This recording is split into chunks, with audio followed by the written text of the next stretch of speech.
Hello दोस्तों, स्वागत है आप सभी का आज की क्लास में। तो आज के इस सेशन में हम लोग पढ़ने वाले हैं कि हाइगेंस के द्वितीयक तरंग का सिद्धांत क्या होता है। हाइगेंस का द्वितीयक तरंग का सिद्धांत क्या होता है। तो हम बताएं कि हाइगेंस का जो द्वितीयक तरंग का सिद्धांत है, इनमें मुख्य 3 टर्म्स हैं, 3 बिंदु इन्होंने बताए थे। और कौन कौन से पॉइंट है। तो पहला पॉइंट था कि जब किसी तरंग स्रोत से तरंगे निकलती है तो माध्यम के कण कंपन करने लगते हैं। माध्यम में खींचा गया एक ऐसा काल्पनिक पृष्ठ जिसमें सभी कण एक कंपन की समान कला में होते हैं।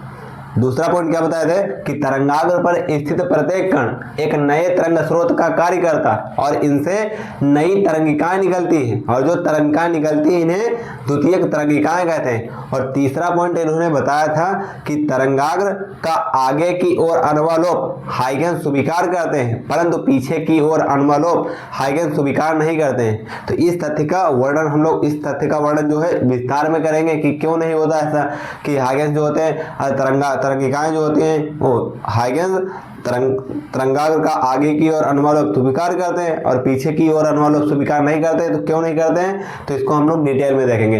तो इसके पहले लिख लेते हैं कि हाइगेंस के द्वितीयक तरंगिकाओं का सिद्धांत। तो इसमें पहला पॉइंट लिख देंगे कि तरंगाग्र पर स्थित प्रत्येक कण एक नए तरंग स्रोत का कार्य करता है जिससे नई तरंगिकाएं निकलती हैं और इन्हें द्वितीयक तरंगिकाएं कहते हैं। और पहला पॉइंट लिखेंगे, जब किसी तरंग स्रोत से तरंगे निकलती हैं तो माध्यम के कण कंपन करने लगते हैं। माध्यम में खींचा गया एक ऐसा काल्पनिक पृष्ठ जिसमें सभी कण कंपन की एक समान कला में होते हैं। तो लिख देंगे पहला पॉइंट,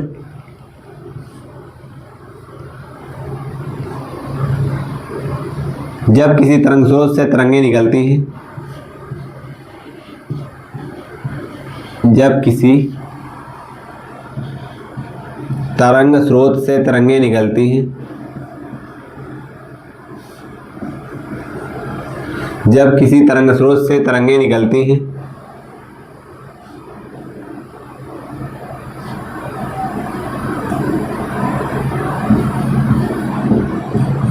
तरंगे निकलती हैं, जब किसी तरंग स्रोत से तरंगे निकलती हैं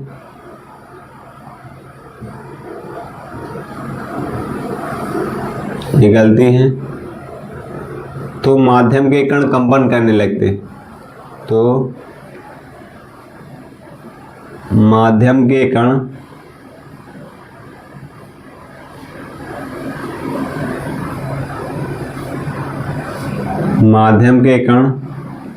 कंपन करने लगते हैं। माध्यम के कण कंपन करने लगते हैं। माध्यम में खींचा गया एक ऐसा काल्पनिक पृष्ठ, माध्यम में खींचा गया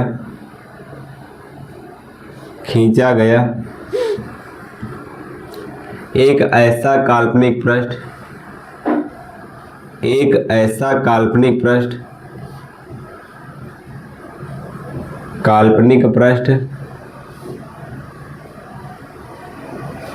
जिसमें सभी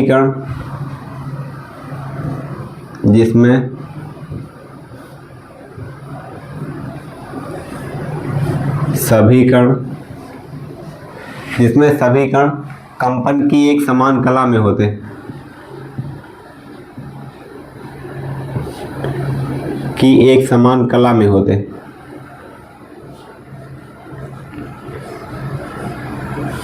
कंपन की एक समान कला में होते हैं।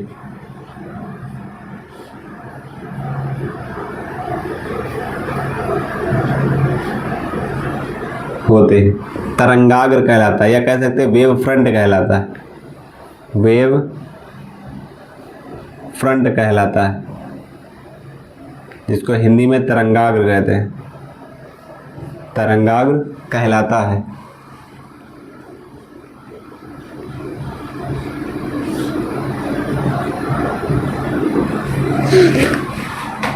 इसके बाद अगला पॉइंट लिखेंगे कि तरंगाग्र पर स्थित प्रत्येक कण एक नए तरंग स्रोत का कार्य करता है, जिससे द्वितीयक तरंगिकाएं निकलती हैं और ये तरंगिकाएं उसी वेग से चलती हैं जिस वेग से प्राथमिक तरंगे तो फिर क्या लिखेंगे, दूसरा पॉइंट लिख देंगे कि तरंगाग्र पर स्थित प्रत्येक कण एक नए तरंग स्रोत का कार्य करता है जिनसे द्वितीयक तरंगिकाएं निकलती हैं और ये तरंगिकाएं उसी वेग से चलती हैं जिस वेग से प्राथमिक तरंगे। सेकंड पॉइंट, तरंगाग्र पर स्थित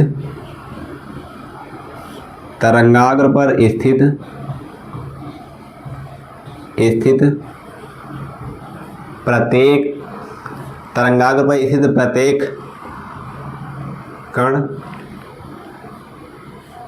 एक नए तरंग स्रोत का कार्य करता है, एक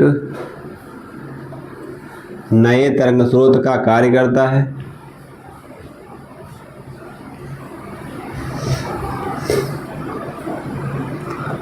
नए तरंग स्रोत का कार्य करता है।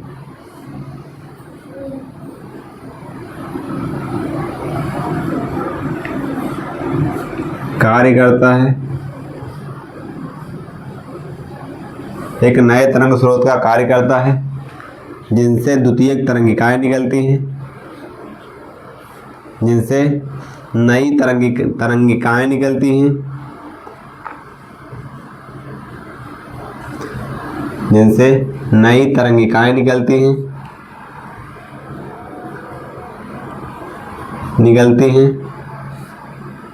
जिनसे नई तरंगिकाएं निकलती हैं, जिन्हें द्वितीयक तरंगिकाएं कहा जाता है। द्वितीयक तरंगिकाएं कहा जाता है।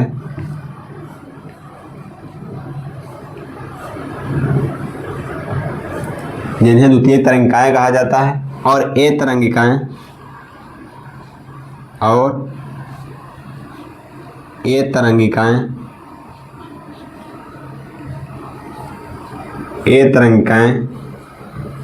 उसी वेग से आगे बढ़ती हैं, जिस वेग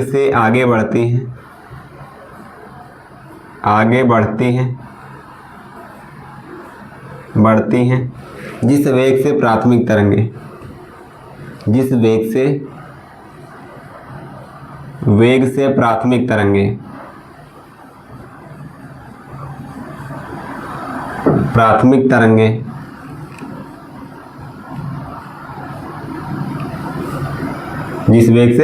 प्राथमिक तरंगे अब बताए थे कि तीसरा पॉइंट क्या है, कि तीसरा पॉइंट जो है तो लिखेंगे द्वितीयक तरंगिकाओं का आगे की ओर अनुलोम हाइगेन स्वीकार करते हैं, पीछे की ओर अनुलोम हाइगेन स्वीकार नहीं करते हैं। तो इसी को डिटेल में समझते हैं ऐसा क्यों होता है।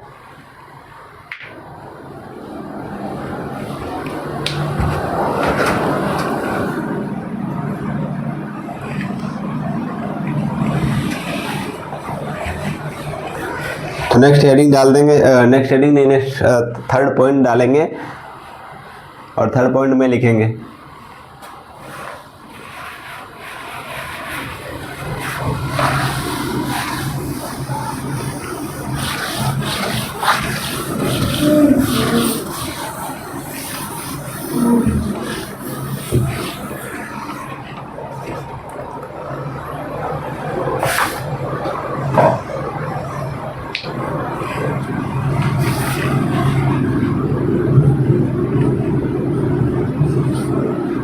थर्ड पॉइंट में क्या लिखेंगे तो बता देंगे, द्वितीयक तरंगिकाओं का आगे की ओर अनुलोम, द्वितीयक तरंगिकाओं का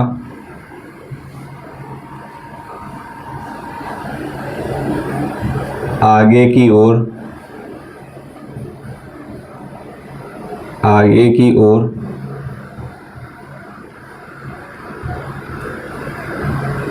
अनुलोम हाइगेन स्वीकार करते हैं।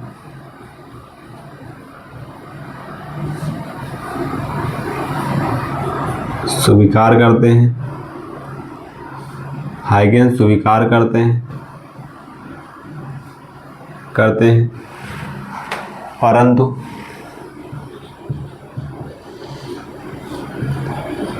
पीछे की ओर अनुलोम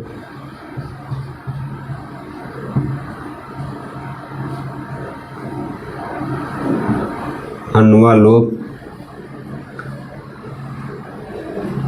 स्वीकार नहीं करते, स्वीकार नहीं करते, नहीं करते हैं। फिर इसमें बना लेंगे फिगर, और फिगर के माध्यम से समझेंगे कि ऐसा होता क्यों।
इसको मान लेंगे ए बी, ए है A1 B1,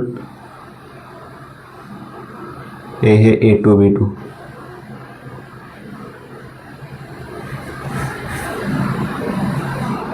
A2 B2।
इसको मान लेंगे ए बी, ये है A1 B1 और ए है A2 B2।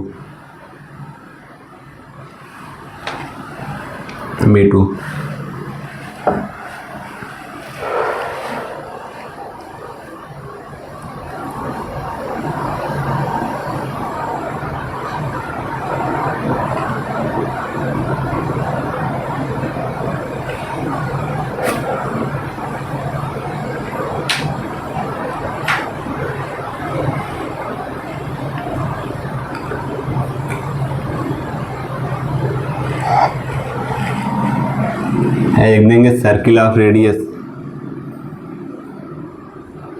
Circle of radius V into T,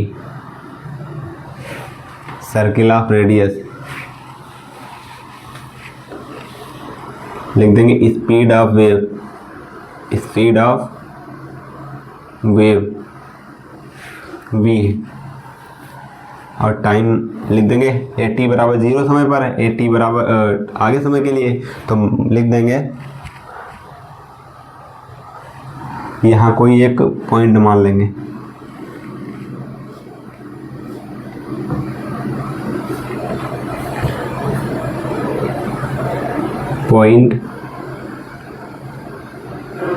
point source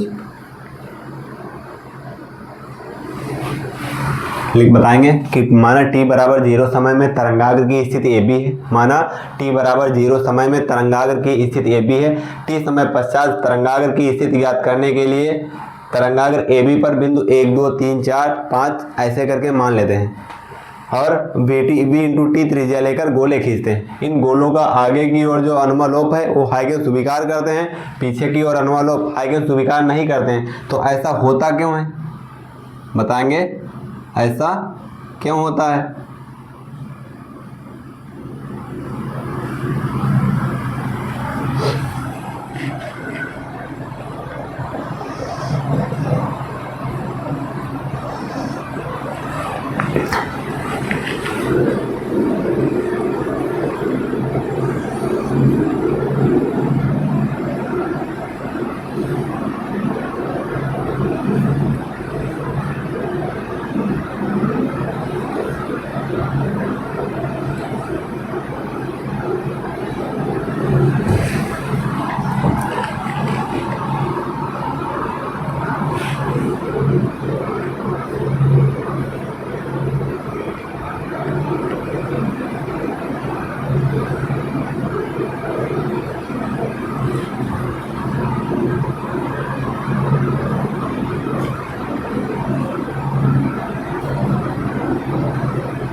हाँ तो बताएंगे कि माना t बराबर 0 समय में तरंगाग्र की स्थिति AB है। t समय पश्चात तरंगाग्र की स्थिति ज्ञात करने के लिए तरंगाग्र AB पर 1 2 3 4 डैश करके बिंदु मान लेते हैं एवं v/t त्रिज्या लेकर गोले खींचते हैं, ये चाप लगाते हैं। तो बताएंगे इनका आगे की ओर जो अनुमालोप है A1 B1 है और पीछे की ओर अनुमालोप A2 B2 है। आगे की ओर अनुमालोप हाइगन स्वीकार करते हैं परंतु पीछे की ओर अनुमालोप हाइगन स्वीकार नहीं करते हैं। क्यों? क्योंकि तरंगिकाएं जो होती हैं वो आगे की ओर गमन करती हैं। तो समझ पाए ना कि ऐसा क्यों होता है। वो तरंगिकाएं होती हैं वो आगे की ओर गमन करती हैं, इसलिए पीछे की ओर अनुमालोप हाइगन स्वीकार नहीं करते हैं। ये लिख देंगे दूर स्थित वस्तु से चलने वाली तरंगे।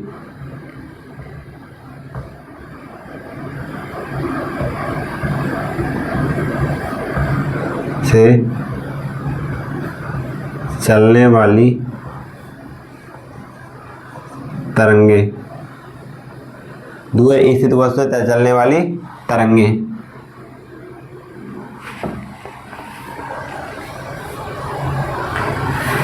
तो लिख देंगे इसमें कि माना t बराबर 0 समय में, माना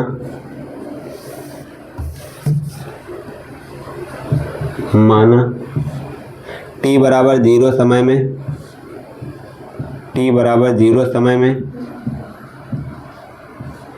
में तरंगाग्र की स्थिति AB है। तरंगाग्र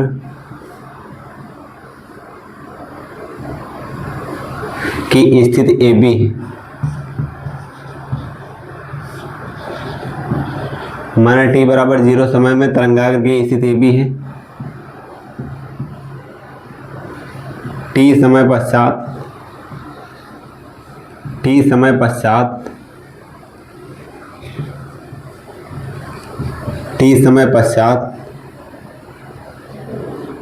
तरंगाग्र की स्थिति ज्ञात करने के लिए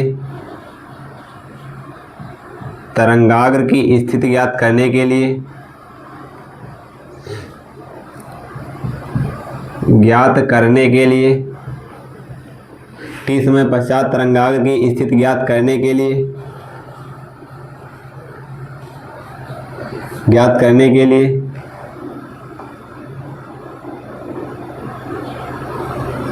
तरंगाग्र AB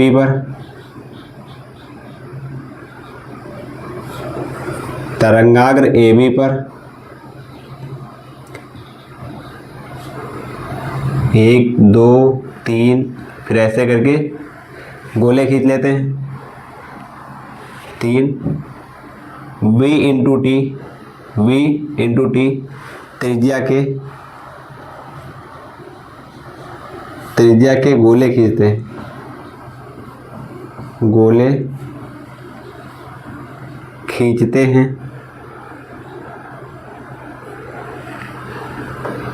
खींचते हैं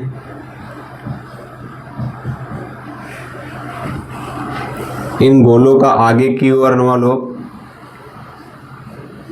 इन गोलों का आगे की ओर अनुवालोप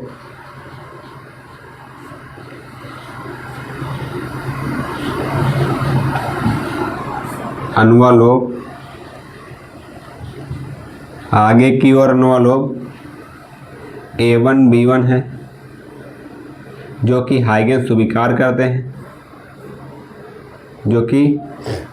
हाइगेंस स्वीकार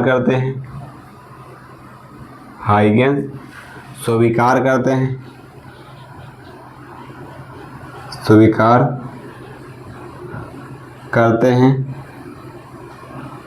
परंतु पीछे की ओर अनुवालोप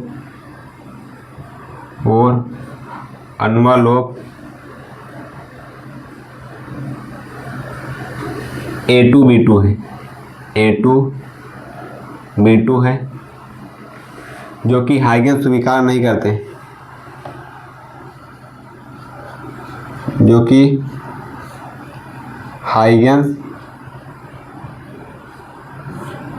स्वीकार नहीं करते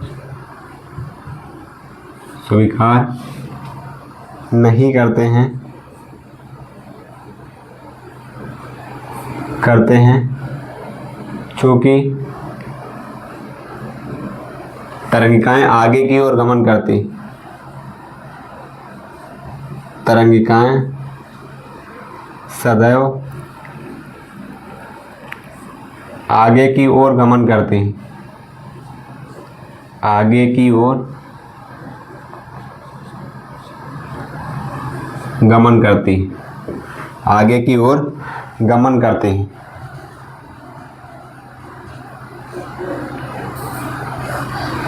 तो ये हो गया थर्ड पॉइंट प्रूफ हो गया कि जो तरंगिकाओं का आगे की ओर अनुवालोप है वो हाइगेंस स्वीकार करते हैं, परंतु पीछे की ओर अनुवालोप हाइगेंस स्वीकार क्यों नहीं करते हैं।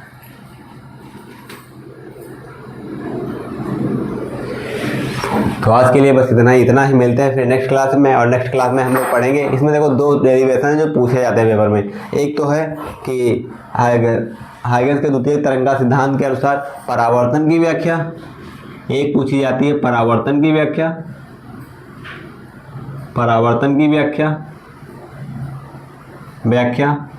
और एक पूछी जाती है अपवर्तन की व्याख्या।